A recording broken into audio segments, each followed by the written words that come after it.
Hello.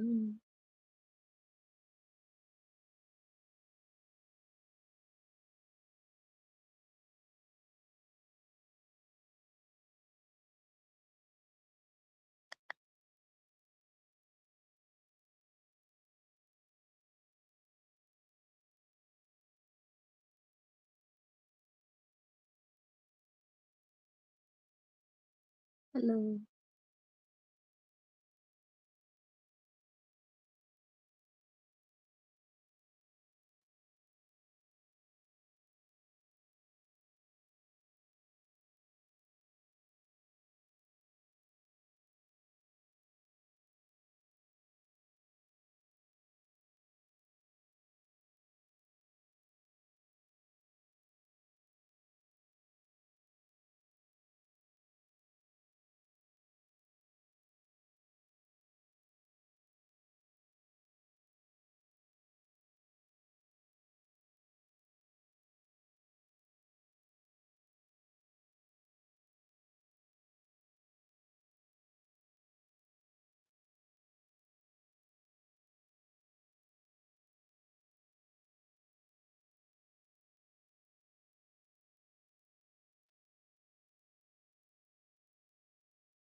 Hello. Hi. Oh, you're there. Yeah, I'm here. I've been here. I've been saying hi and I realized you're not hearing me, so I had to call Dawn.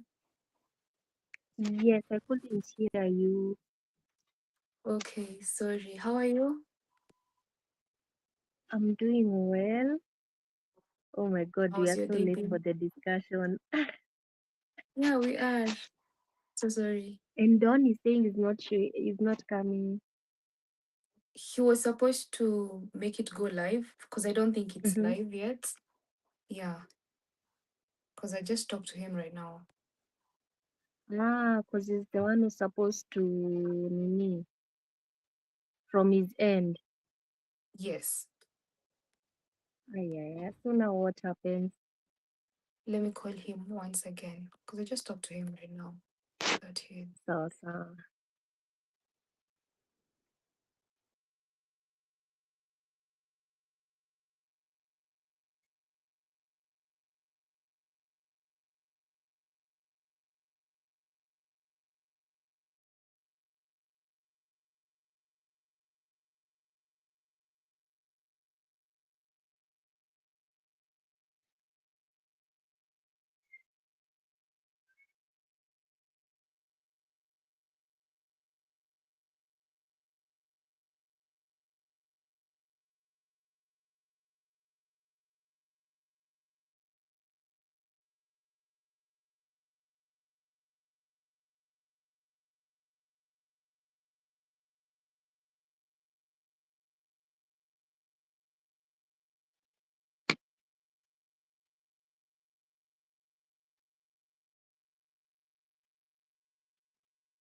Hi everyone. I am so sorry for that hiccup that we just had.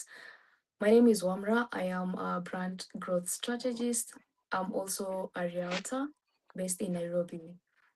Digitech exists to bridge the digital skills gap that might be in existence. In today's world, staying digitally informed and skilled is crucial. And Digitech exists to empower young people, empower women, empower young businesses to make sure that they're up to date in the skills visibility, in the skills credibility, all in the digital world. Tonight, I will not take so much time. Let me just introduce because we're already late. I will just let our speaker today introduce herself before we go into the discussion tonight. Hi everyone. We apologize for starting so late. My name is Rose Gicheru. I am a LinkedIn positioning expert. I have been a social media manager now for 5 years. Then I niched down, I narrowed it down to LinkedIn. I also do digital skills training on the side. And I love to work with women and the youth. Yes, a long story short, that is my what I do in a nutshell. Thank you so much for having me, Wamra. You're welcome. You're welcome. In today's world, we've been talking about you have to be online, you have to build your visibility, you need followers, you need engagement, you need to show up, you need a voice. You just mentioned about LinkedIn positioning, you need to position yourself. There has been so much about this talking about how you show up online, right? But there's also now the question of no one is talking enough about then what happens when you actually walk into an actual room and not this virtual room that we already have. Somebody has like 100,000 followers, right? Because that version only exists online, and it's polished. You show up polished, you look, you can edit, you can edit it, you can polish it, you can maximize everything, right? So, with all that happening, how do you then show up in a room where you've left all your followers behind, and in this specific room, you're invisible? All those followers cannot be seen. It's only you standing in that room. How do you now try and show up in that offline space? I think the harshest reality I have come to this year is realizing that when you walk into a room, not nearly 90% of people in that room don't even care how put together you are online. I don't know if that makes sense. You see, on LinkedIn, there are people who know me on LinkedIn. Oh, they know how I post, they know how I've put together my profile, they know the discussions I have there, how I network with people there. And then you come to the physical meetings, networking events. Maybe you're talking to someone, you're trying to pitch to someone. They actually do not care. It's as brutal as it sounds because for me, my target audience is seasoned professionals. So these are people who have 10 plus years of experience in whatever they do. On LinkedIn, they will see me as an expert, but when I come to approach them in person, this is someone who has never heard about me, they do not know me. I'm introducing myself. First of all, you realize that the perception that people have about LinkedIn, the way we regard ourselves so highly on these online spaces, and then you come to discover that in physical in physical spaces, people don't regard online spaces as highly, especially seasoned professionals. So you are approaching this person and they ask you, so this LinkedIn is going to do what for me exactly? I have a job already, I have a career, I have a direction that I am already pursuing. So what are you telling me about impressions? And in these online spaces, impressions are the thing. Followers, how the networks that you have built, the people who know you on LinkedIn, maybe on TikTok, on Instagram, on Facebook. But these other spaces, people don't care because you're in a room full of who? Teachers, engineers, doctors. And unfortunately, we, especially in Kenya, we have not gotten to the point where I will stand up in a room full of other professionals and say I am a LinkedIn positioning expert. and get that nod that other professions normally get. I don't know whether you get me up to that point, because that's the reality. And now you get to realize that whatever is working for you in the online space, you need to do things differently of in the offline space. You need first of all to make this person aware, okay, there's first of all there's LinkedIn, or first of all there's TikTok. And this TikTok is not just about scrolling, doom scrolling, laughing, entertaining yourself. This LinkedIn is not just about applying for jobs. It's not just about reaching out to recruiters. There's so much more you can do. And it's not something you do in one sitting. You have to constantly prove yourself again and again. And unfortunately, or fortunately for what the offline space has taught me, is that the numbers that we like to throw around in the online space, 1 million impressions, 5,000 followers, if they don't make sense to this person that you're speaking to at the moment, I'm sorry, but they're not. First of all, they're going to think that you're crazy.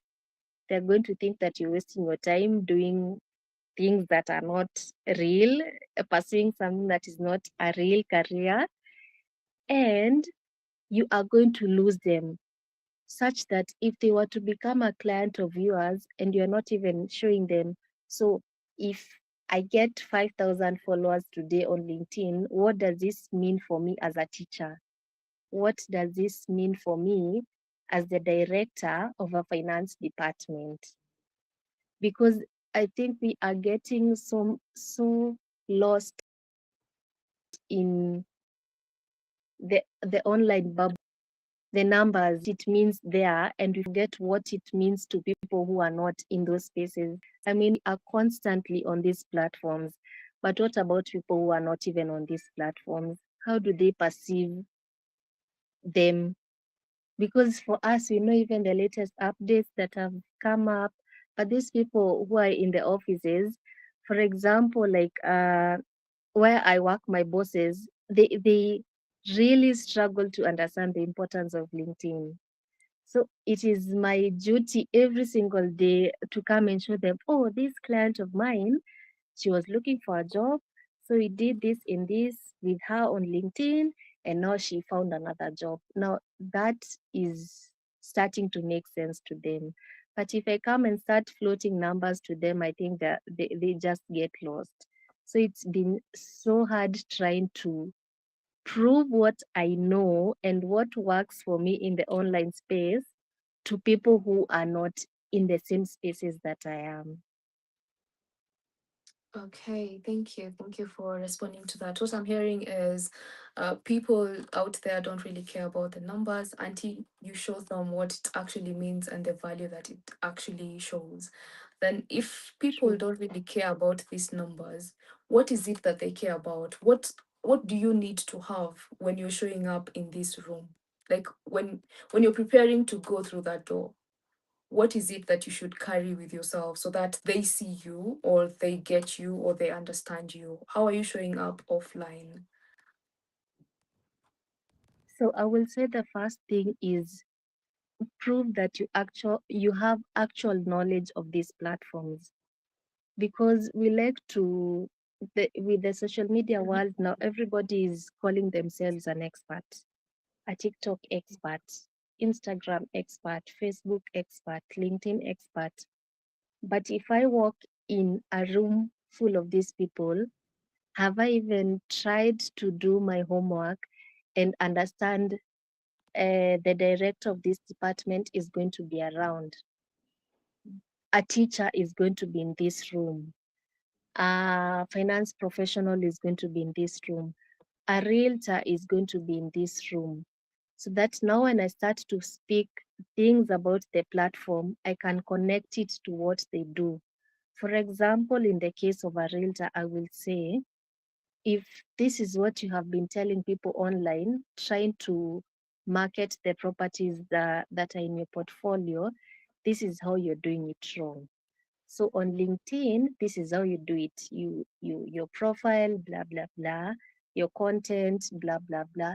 Start to connect what you know, knowledge of that platform, and what they understand. Otherwise, everything is going to get lost in between. I am going to start come and tell you, LinkedIn does this, LinkedIn does this, the profile does this and this, there's LinkedIn Premium, but this person does not. The last thing they did independently on their LinkedIn platform is to update their profile picture, maybe put on a generic banner if they even remembered how to do it, and update their title. And for those who are really trying, they put in their experience and maybe just a small about section, and that's about it.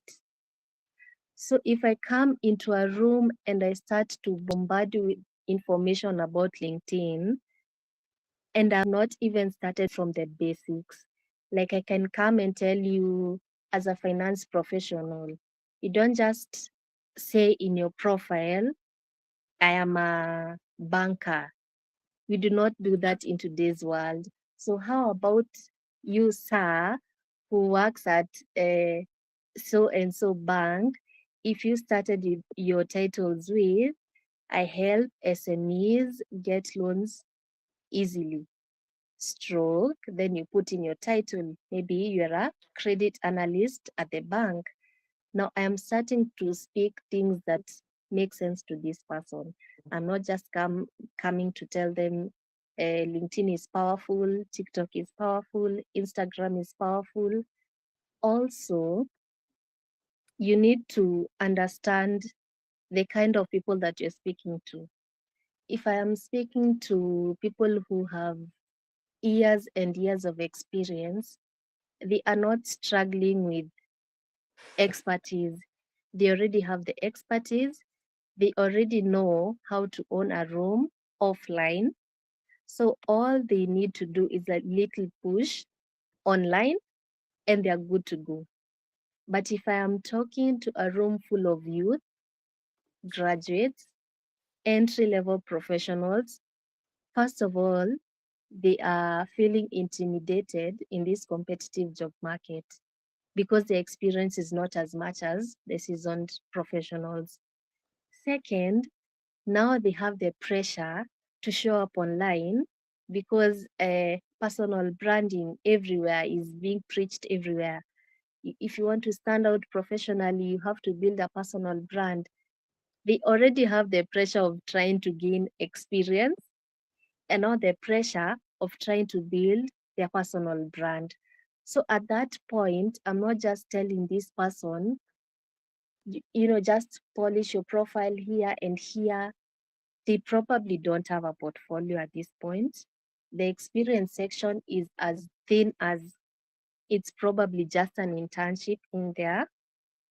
The about section, they probably don't even understand the kind of direction they want to head to. It's a completely different discussion. So the way I will take them through even just the basics about the platform is so different from the seasoned professionals. I have also come to realize there's a difference when you are speaking to a room full of women and a room full of men. So I will call myself a LinkedIn positioning expert, and I want to come and make these men understand the power of LinkedIn in their professional careers.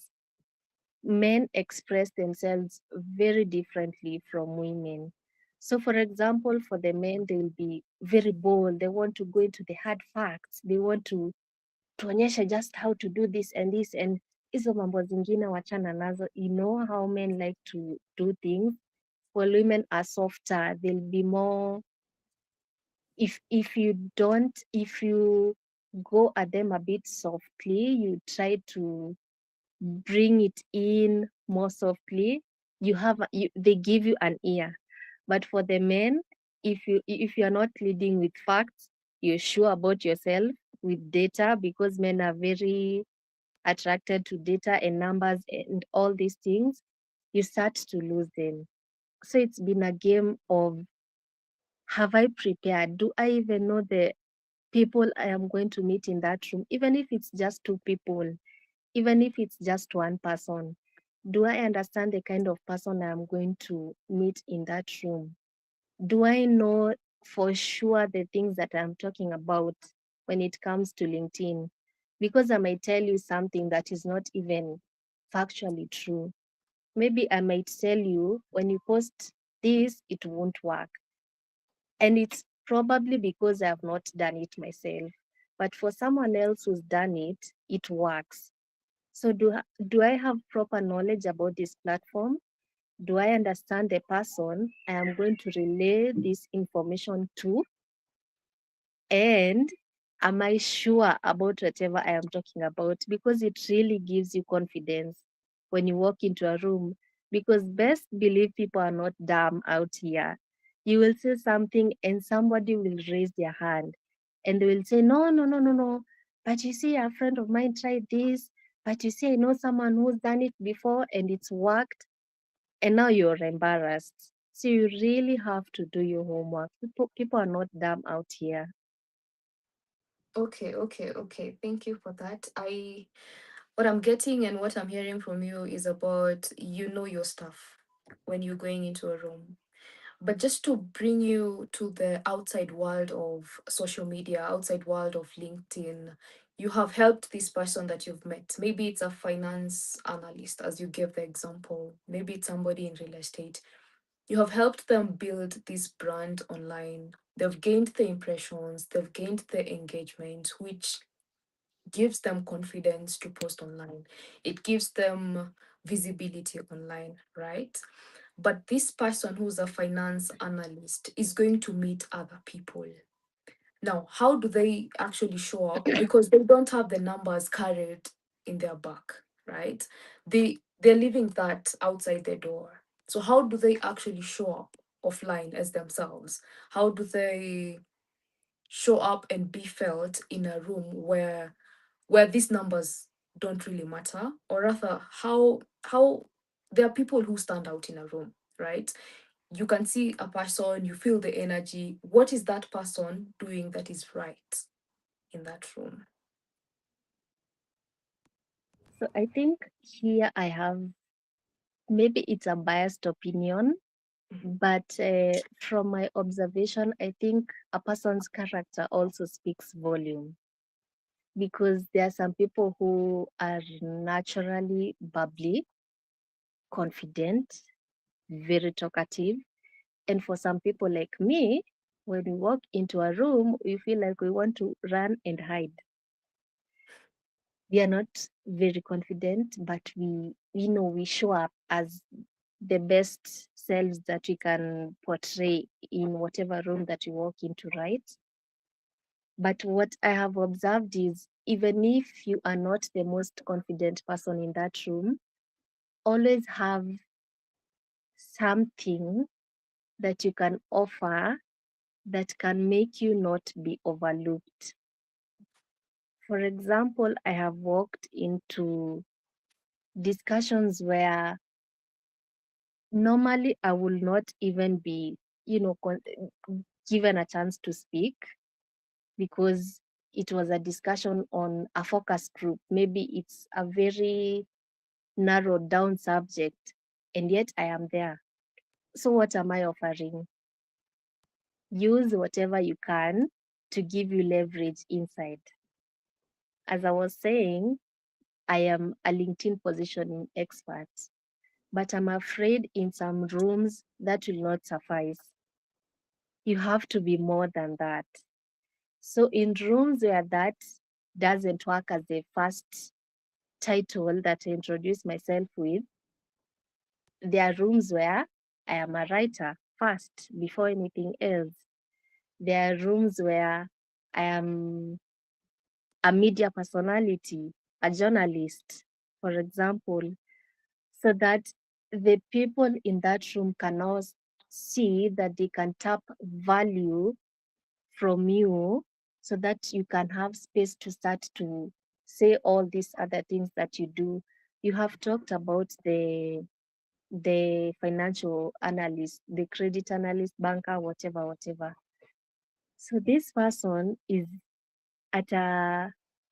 at an in-person event, and they won't come and start to say, oh sir, this LinkedIn is doing whatever, my Facebook brand is going viral.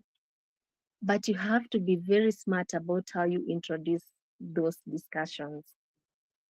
So for example, it could be something trending. I have a client who's in real estate, so maybe you could say something like,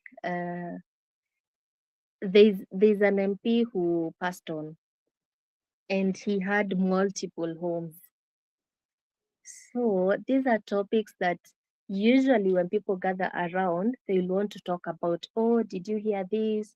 Oh, he had a home in Runda, and where, but he chose to, things like that.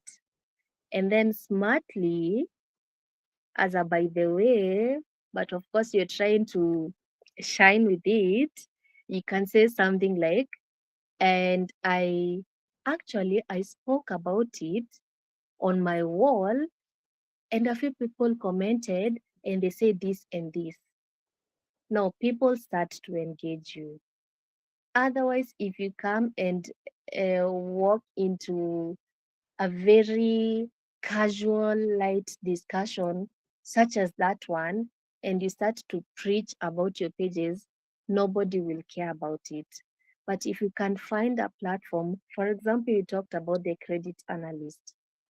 So, how he will bring in his online brand or his online presence in into what he does every day at the office.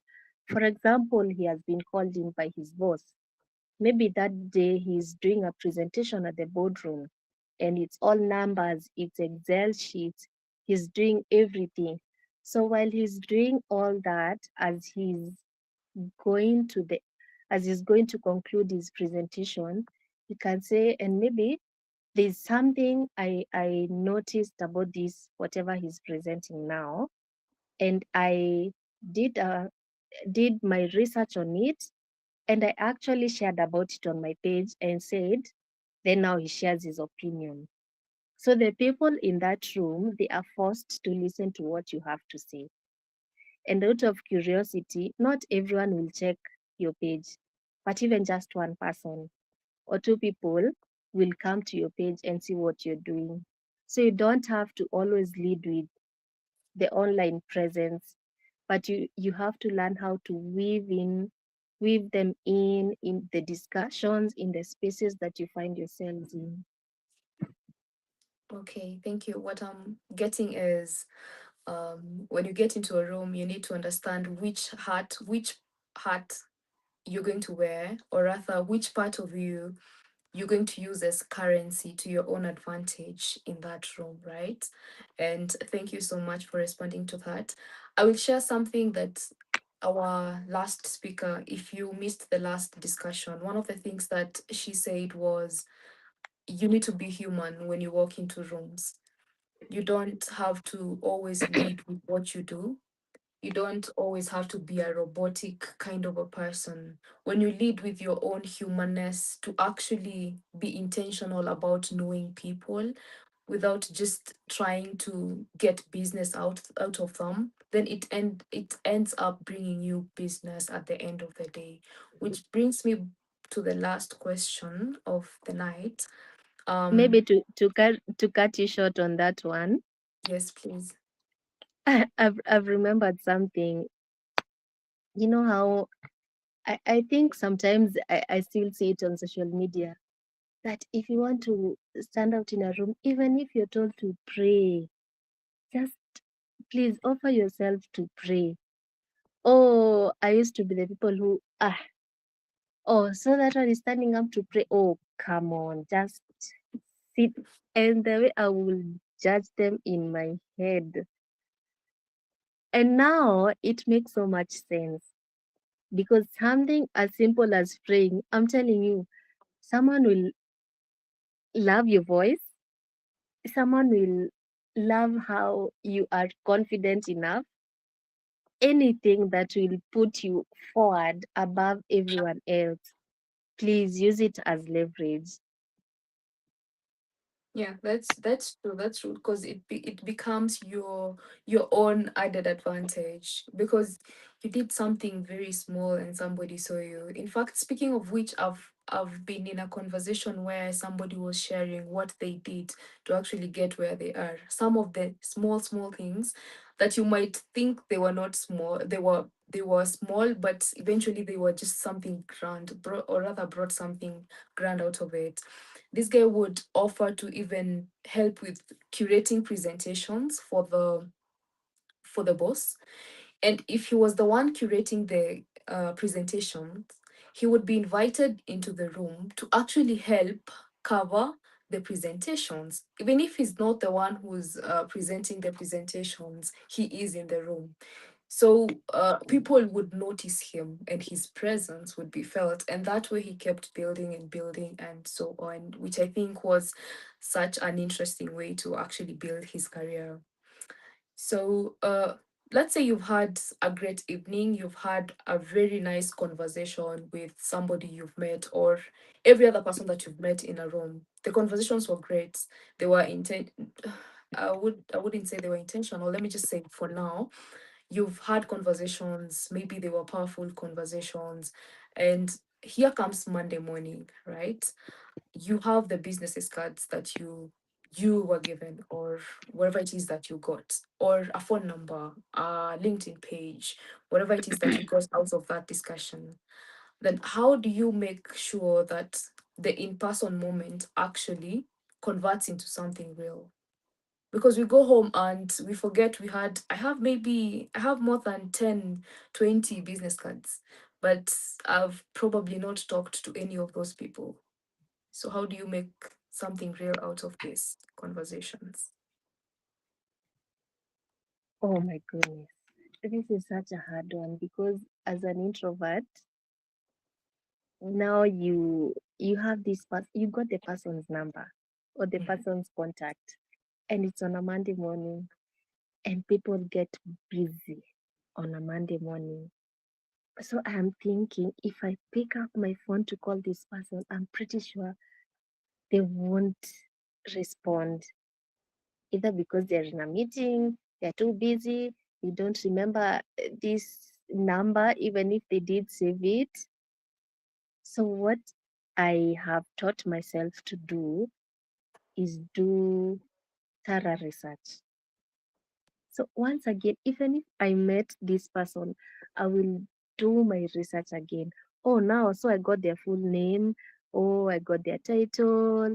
I got where they work. Maybe they told me a little bit about their life. So I can start to piece together the information that they gave to me. And now I look from the point that I am, what value can I offer this person? It doesn't have to be grand, complex, or anything. Maybe it could be something as little as you told me that this week you are having back to back meetings and you still have to attend your daughter's this and this at school. So I'm very good in literature. Maybe I can help you uh, do something to prepare for your daughter's kit at school. It doesn't even have to be related with what you do at the moment. As you have said, you don't have to be robotic, you have to be human. And if you're not offering value to this person immediately, they are going to forget about you or they are going to ignore you. Because the mistake that you make is, higher, you met this person at that event, and now the discussions have come back online. You know, now there's another disconnect because you're not going to say this person, oh, hi, we met on Saturday at this and this event. They don't care. They care if you tell them, you told me that your son is participating in a chess game on Saturday at this place, and you don't have the time to show him how to do this and this. So I came across this app that helps you to train for chess in like 48 hours. maybe I can share it with you, then it can help you to just something very tiny, but it means that when you are talking to them and having a conversation with them in person, you are very keen.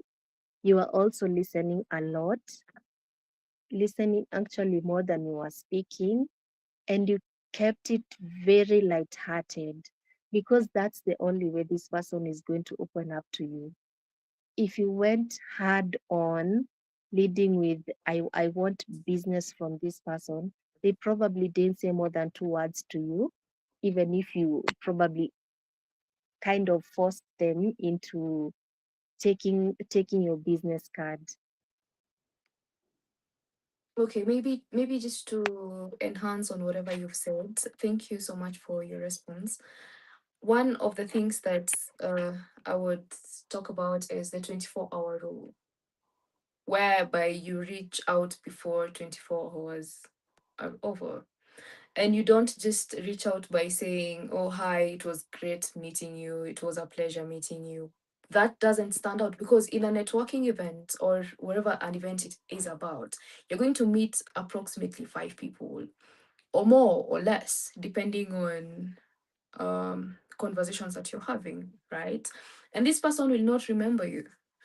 You have to have something that actually makes somebody remember you. If you had a certain conversation, it would be also essential to reference a conversation that you had before, right? Just to give an example, I once met somebody in the tech industry, and after we met, this one didn't come around 24 after 24 hours. I will be honest with you. It was later, probably even a week later or something. But we had a conversation on AI. So when I saw something related to a conversation, exactly conversation that we were having, the exact conversation, I forwarded it to him with a note talking about, oh, this is what we were talking about, this is what I think, and all that, right? And he actually called me to respond to that. He didn't respond on text, he called me and he gave me a deeper and lengthy insights on the same because he was more experienced in that world. You see, so in that way, I got a connection that I never had. So it's just making sure that you're referencing the right and the correct things that people will actually relate to, not just hi, great to meet you. You know, just make the person, everyone is busy, to be honest. Yeah. And we say time is the only resource that you don't ever get back. So for somebody to actually spend time talking to you, texting you, or doing anything, it has to give value to them, regardless of who they are, right? Whether they're a senior exec or somebody who's a janitor, whoever that person is. So yeah, how you're showing up, how you're reaching out to these people also matters. I don't know, Rose, whether you have any final remarks before I close off. I think most people who have started their careers in the online space, and I mean even people who are working remotely, not really people in the digital space, but even other professionals, there's a perception that this is the best. I can wake up from my bed and just open my laptop, have my meetings, do virtual coffee chats, even on weekends, and that's it. I have the flexibility of moving from my bedroom to my kitchen to my I get it. It's convenient. Sometimes it's even enough because of course it's paying your bills, it's sustaining you, but there's a kind of environment, and I don't know, there's a difference when you go out there and that wind just hits you and you rub shoulders with people. I don't know, there's a difference that it makes, and it gives you a different perspective to whatever you are doing in the online space. It doesn't matter whether your employer is comfortable with you working remotely. Please, if you have the opportunity to work hybrid or just convert physical to the physical space, I think that works best. There's something about human interaction that you can't just replace with online meetings.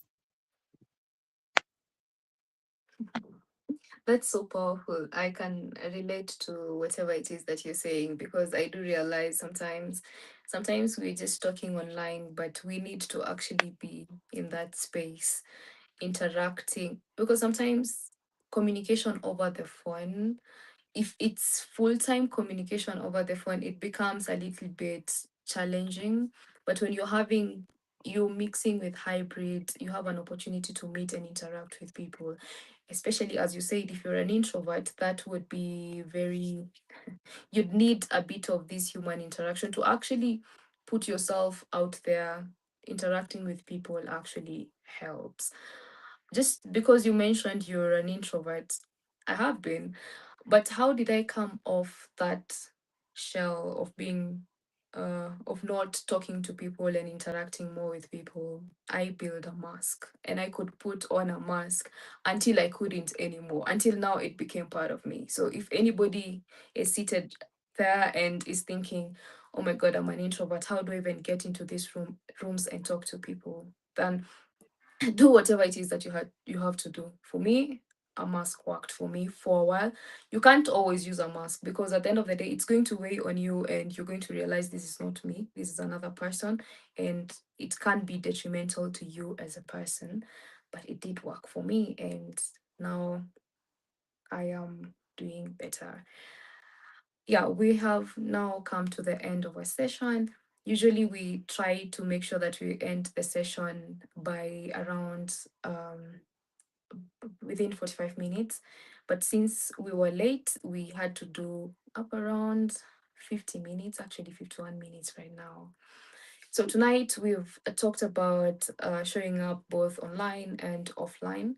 So build in the online space, and even if you're building on the online space, don't forget, yes, in as much as we're saying everyone is going digital, don't forget to also build how you show up offline, because you will be invited in the rooms. We will see you online, you're building, you've positioned yourself, you're this big brand, and we will want to have you in the room. So when we have you in the room, how are you showing up? What do you have to show? What value are you bringing in? How are you talking? How are you dressed? How are you moving? And all that. This has been a very interactive session. Thank you so much, Rose, for joining us. Um, just to repeat, Digitech stands in a position where uh, we want to make sure that we empower people with digital skills, and also try to bridge the digital gap skills between businesses, young people, women, uh, small, medium businesses, and all around, to educate, to empower, to connect, and to advocate. Thank you so much, everyone, for joining us. Have a lovely evening. Bye bye.